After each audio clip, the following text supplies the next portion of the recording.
Hello guys, welcome back to my YouTube channel. കഴിഞ്ഞ കുറേ വീഡിയോസായിട്ട് എനിക്ക് കിട്ടുന്ന കുറേ പോസിറ്റീവ് കമൻറ്റ്സ് തന്നെയാണ് ഈ വീഡിയോസ് ബാക്ക് ടു ബാക്ക് ചെയ്യാനുള്ള ഏറ്റവും വലിയ മോട്ടിവേഷൻ. ഇന്ന് ആശമ്മയുടെ കൈക്കൊരു ചെറിയ മുറിവ് പറ്റിയിട്ടുണ്ട്. അതുകൊണ്ട് കൈ നീറുമെന്നുള്ളതുകൊണ്ട് ആശമ്മയ്ക്ക് കുറേ വർക്ക്സ് ഒന്നും ചെയ്യാൻ പറ്റില്ല. അപ്പോൾ ഇന്ന് എൻ്റെ കൂടെ ടീമായിട്ട് നിൽക്കാൻ ആശമ്മയ്ക്ക് പറ്റില്ല. അപ്പോൾ നമ്മൾ കുറേ കാര്യങ്ങൾ തനിയെ തന്നെ ചെയ്യേണ്ടി വരും. അപ്പോൾ അങ്ങനത്തെ ഉള്ളൊരു ദിവസമാണ്. അരുൺ ചേട്ടൻ കൊച്ചുബേബിയെടുത്തുമായി ഞാൻ എൻ്റെ ആക്ടിവിറ്റീസിലോട്ട് കിടക്കാമെന്ന് വിചാരിച്ചു. എന്തൊരു വെയിലാണല്ലേ! ഇപ്പോൾ എനിക്ക് ഫീൽ ചെയ്യാറുണ്ട് നമ്മുടെ ക്ലൈമറ്റ് കുറച്ച് അൺപ്രഡിക്റ്റബിൾ ആണെന്ന്. അതായത് ചില സമയത്ത് നമ്മൾ കത്തിപ്പോകുന്ന രീതിയിലുള്ള വെയിലായിരിക്കും. എന്നാൽ ജസ്റ്റ് ഒന്ന് കണ്ണടച്ച് തിരിഞ്ഞു നോക്കുമ്പോഴത്തേക്കും കാർമേഘം അങ്ങോട്ട് കൂടി നല്ല ഒരു ഒന്നാം തരം മഴ വരുന്നത് പോലെ ഒരു ആംബിയൻസ് തരും, പക്ഷെ മഴ പെയ്യില്ല. അങ്ങനെ ഭയങ്കര ഒരു അൺപ്രഡിക്റ്റബിൾ. ചിലപ്പോൾ എനിക്ക് തോന്നുന്നു നമ്മുടെയൊക്കെ ഒരു മൂഡ് പോലെയാണ് ഈ ക്ലൈമറ്റ് ഇങ്ങനെ മാറിക്കൊണ്ടിരിക്കുന്നതെന്ന് തോന്നുന്നു. എന്തായാലും നന്ദുവിനെ ഇപ്പം കെട്ടിയിടുന്നത് അവന് ഒട്ടും ഇഷ്ടമല്ല കേട്ടോ. കെട്ടിയിട്ട് അപ്പം തന്നെ അവൻ ആ കയറ് കടിച്ച് അത് പൊട്ടിച്ച് എങ്ങനെയെങ്കിലും വെളിയിറങ്ങാൻ നോക്കിക്കൊണ്ടിരിക്കുവേ. കാരണം അവൻ്റെ സ്പേസിൽ ഫ്രീ ആയിട്ട് വിട്ടു തുടങ്ങിയതിന് ശേഷം അവനെ റെസ്ട്രിക്റ്റ് ചെയ്യുന്നത് ഒട്ടും ഇഷ്ടമല്ല. വല്ലവിധനെ അവനെ കുളിപ്പിച്ചിട്ട് അവനെ കൂട്ടിലോട്ട് മാറ്റി കൊച്ചുബേബി ഞാനും കൂടി നന്ദുവിനും മാളൂനും ഫുഡും വെച്ചു.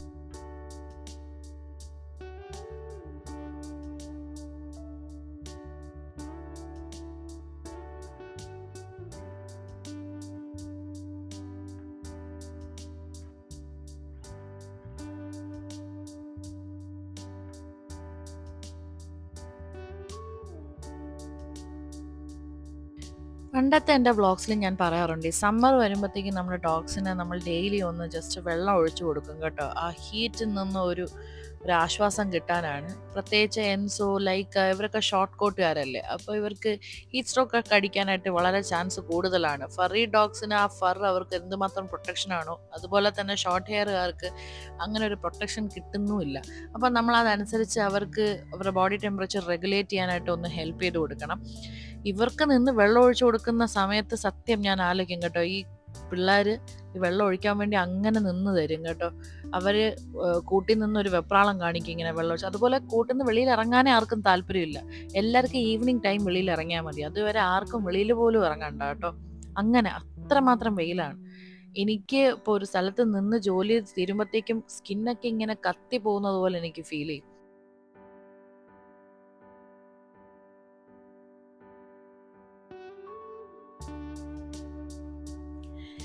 എനിക്ക് ഈ ഡോഗ്സിൻ്റെ മീറ്റൊക്കെ കൊടുക്കുന്നത് ഒരു പരിധി വരെ സഹിക്കാൻ പറ്റും. പക്ഷേ എനിക്ക് മീൻ കൈകൊണ്ട് തൊടുന്നത് വളരെ അറപ്പുള്ളൊരു കാര്യമാണ്. എനിക്ക് വളരെ ബുദ്ധിമുട്ടുള്ളൊരു കാര്യമാണ്.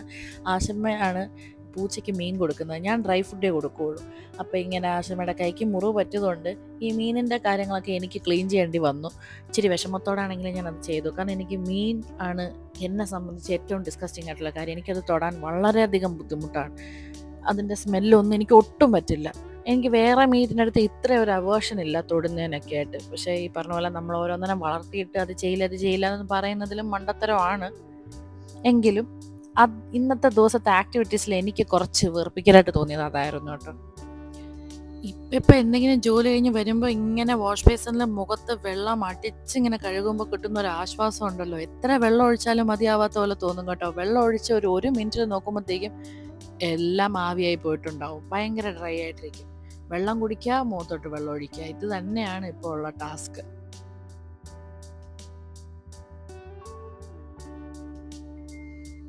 പിന്നെ എനിക്ക് കുറച്ച് പാത്രങ്ങളൊക്കെ കഴുകാനുണ്ടായിരുന്നു. അതൊക്കെ ഞാൻ പടപടയെന്ന് കഴുകി അങ്ങ് വൃത്തിയാക്കി കേട്ടോ.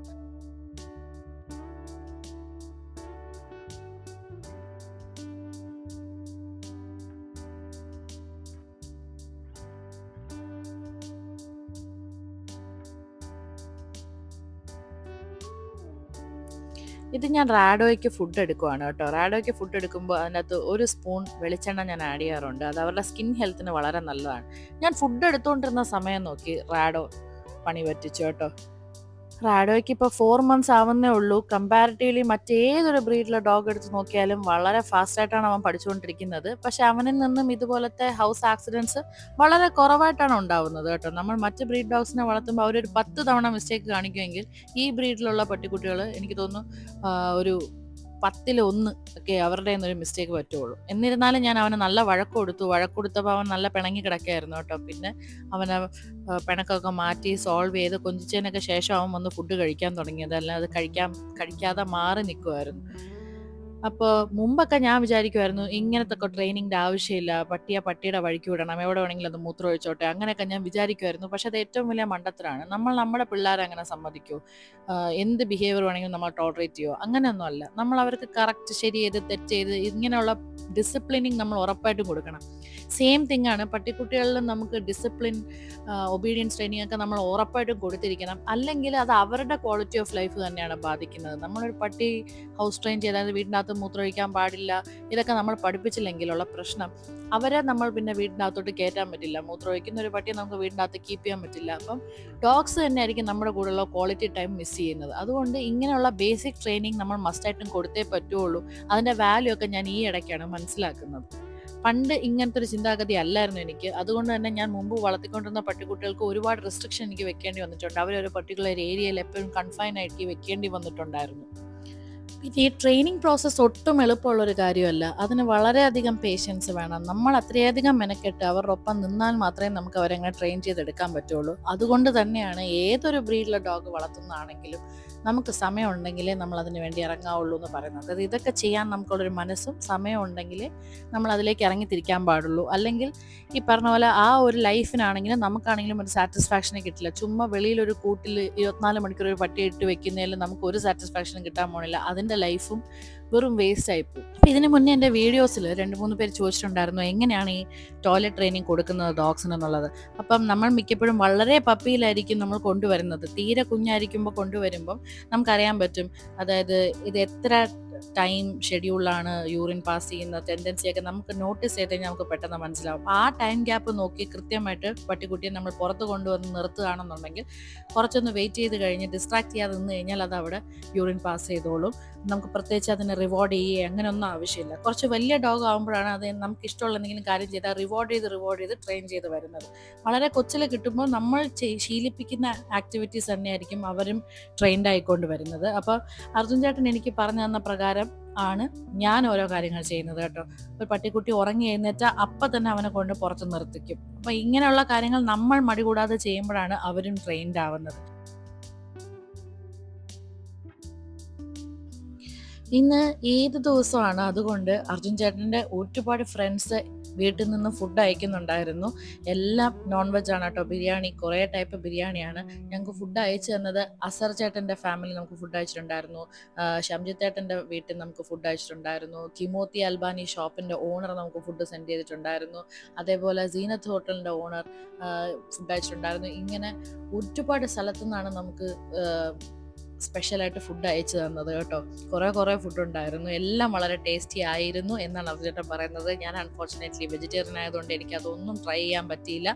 അപ്പം ഞാൻ ഓർക്കുമായിരുന്നു ഇന്നത്തെ ദിവസം എനിക്ക് ഫുഡ് ഇല്ലല്ലോ എന്നുള്ളത് ചിന്തിച്ചപ്പോഴാണ് ഈ സ്പെഷ്യൽ ഫുഡ് എൻ്റെ അമ്മ എനിക്ക് അയച്ചു തന്നു കേട്ടോ. വെജിറ്റേറിയൻ ഫുഡ്, നല്ല പുളിശ്ശേരി, അങ്ങനെയുള്ള കറിയൊക്കെ ആയിട്ട് അമ്മ എനിക്ക് ഫുഡ് അയച്ചു തന്നു. എന്തായാലും കഴിച്ചു കഴിഞ്ഞിട്ട് ഞാൻ എൻ്റെ ക്ലീനിങ് ആക്ടിവിറ്റീസ് റെസ്യൂം ചെയ്തു. വീടിൻ്റെ ഫ്രണ്ടിൽ കുറച്ച് പൊടിയൊക്കെ ആയിട്ട് കിടക്കുമായിരുന്നു. അപ്പോൾ അതൊക്കെ ഒന്ന് ക്ലീൻ ചെയ്തെടുത്തു.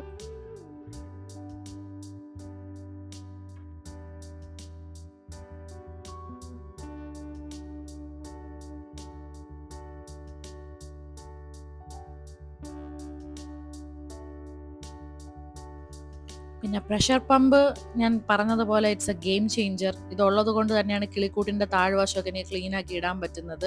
മാളുൻ്റെ കൂടാണെങ്കിലും എല്ലാം. മറ്റേത് വളരെയധികം എഫേർട്ട് ഇടണമായിരുന്നു. ഇത് പ്രഷർ പമ്പ് നമുക്ക് കൺഫ്യൂഷൻ തോന്നും, ഒരുപാട് വെള്ളം എടുക്കുന്നുണ്ടോ എന്നൊക്കെ കേട്ടോ. ഇല്ല, അങ്ങനെയില്ല.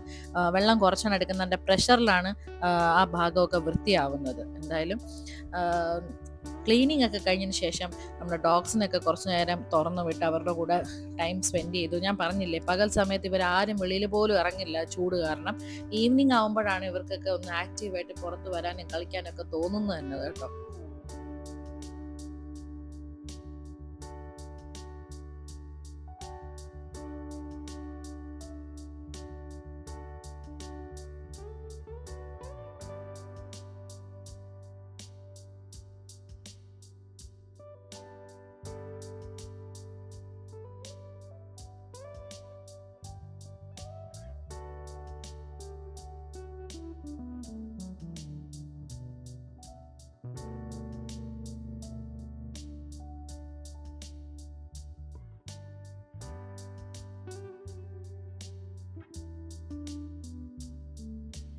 അപ്പോൾ എൻ്റെ ഈ ഒരു ആക്ടിവിറ്റീസ് ഒക്കെ കഴിഞ്ഞിരുന്ന സമയമാണ് നമ്മുടെ സേഫിക്ക, ജാമിഷയുടെ 2 കുട്ടികൾ ഇവരൊക്കെ വീട്ടിലേക്ക് വിസിറ്റ് ചെയ്തത്. അപ്പോൾ ഞങ്ങൾ ഇവരുടെ കൂടെ കുറച്ച് നേരം ടൈം സ്പെൻഡ് ചെയ്ത് അങ്ങനെ സമയം പോയതേ അറിഞ്ഞില്ല. കൊച്ചു ബേബിക്ക് ഈ 2 കുട്ടികളെന്ന് പറഞ്ഞാൽ വളരെ ജീവനാണ് കേട്ടോ. ഈ ചേച്ചിമാരെന്ന് പറഞ്ഞാൽ അവരുടെ ഒപ്പം ഇങ്ങനെ കളിച്ച് നടന്നോളും കൊച്ചു ബേബി. അപ്പം ഇതായിരുന്നു കൊച്ചു ബേബിക്ക് കിട്ടിയ ഏറ്റവും വലിയ റംസാൻ ഗിഫ്റ്റ് കേട്ടോ. ഈ 2 പിള്ളേർ വീട്ടിലേക്ക് കളിക്കാൻ വന്നത് തന്നെയായിരുന്നു. അതുപോലെ സേഫിക്കയും ജാമിയും കൂടെ ഈദ് സ്പെഷ്യൽ കൊച്ചു ബേബിക്ക് ഡ്രസ്സൊക്കെ വാങ്ങിച്ചുകൊണ്ട് വന്നിട്ടുണ്ടായിരുന്നു. അപ്പോൾ അതും കൊച്ചു ബേബി ഭയങ്കരമായിട്ട് എക്സൈറ്റഡ് ആയി ഡ്രസ്സ് കിട്ടിയപ്പോൾ.